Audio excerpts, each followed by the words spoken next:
Para sa merienda namin, nagluto ako ng bacon and egg sandwich tapos nag-shake din ako ng avocado. Para naman sa ulam namin sa hapunan, nagluto naman ako ng sinabawang hipon. Ito talaga ang purpose bakit bumili ako ng bacon sa palengke. Gusto ko kasing ipagluto ng bacon and egg sandwich yung mga bulingkit para matikman nila. Ang presyo pala ng bacon sa palengke is 160 plus tapos 250 grams naman yung timba. Pero yung binili ko is dalawang 250 grams kaya naman 500 grams ang total. Sa brand naman niya, Vida yung binili ko dahil yun yung pinakamababa yung presyo.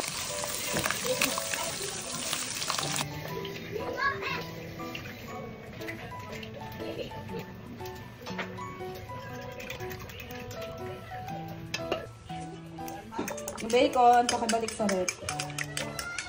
Sino bacon? Ayun.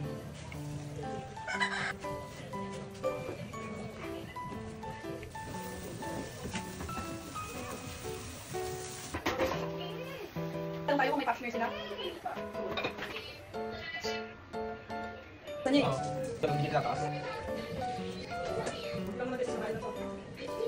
Sa tinapay naman, tinoast ko lang muna siya at nilagyan ko ng margarine para mas lalo siyang sumara. Sa mga mommies pala na nagko-comment sa mga videos ko na natutuwa daw sila dahil ang sipag-sipag ko daw magluto. Thank you po sa inyo dahil na-appreciate nyo yung simpleng luto ko at pag-aalaga ko sa pamilya namin. Alam nyo ba mga momshies, dahil asawa ko nga lang yung nag-work sa amin kaya naman hindi ganun kalaki yung income namin. Kaya naman bihirang-bihira lang talaga kaming kumain sa labas. Kung nakakakain man kami sa labas, bihirang-bihira lang yung tipong may okasyon lang. Kaya naman bilang nanay dahil gusto kong matikman ng mga anak ko yung masasarap na pagkain, kaya naman sa bahay ko na lang siya niluluto. Lalong-lalo na nga kapag nakakanood nga yung mga bata ng masasarap na pagkain sa TV or hindi naman kaya sa internet, sinasabi nila sa akin, ma, try mo tong lutuin. Kaya naman ayun, doon talaga nag-umpisa yung hilig ko sa pagluluto. May mga times pa nga mga momshies kapag kumakain kami sa labas, sinasabi ng mga bata is mas masarap pa daw yung luto ko. O diba, binola pa ako. Pero sa totoo mga momshies, nakakataba talaga ng puso kapag na-appreciate ng mga anak mo yung mga hinahain mong pagkain sa kanila.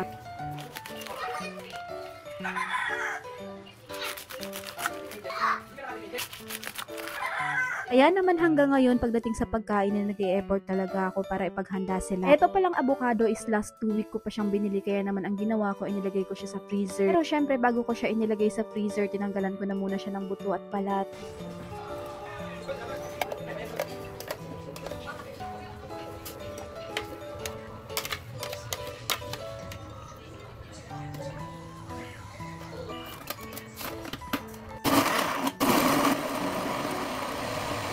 Sa shake naman, mas gusto talaga namin yung ganito yung texture niya na para na siyang ice cream.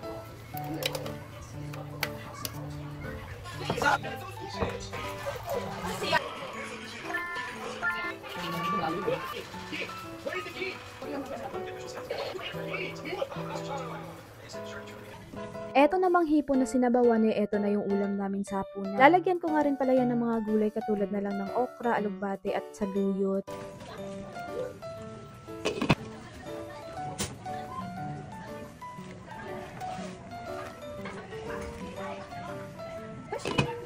Yung ulam pala na niluto ko ay para lang talaga yun sa mga bata dahil kami mag-asawa ay hindi na maghahapunan. Yung goal kasi talaga naming dalawa na makapagbawas nga ng timba. Tapos pas maging healthy living na din para sa mga bulinggi. At eto nga para hindi kami mag-crave ng pagkain, ng timpla lang ako ng Shepu Apu juice. Gusto ding uminom ng asawa ko neto dahil napapansin niya nga sa akin na nababawasan na ako ng timba. Tapos napapansin niya din hindi rin ako maganang kumain kapag gabi.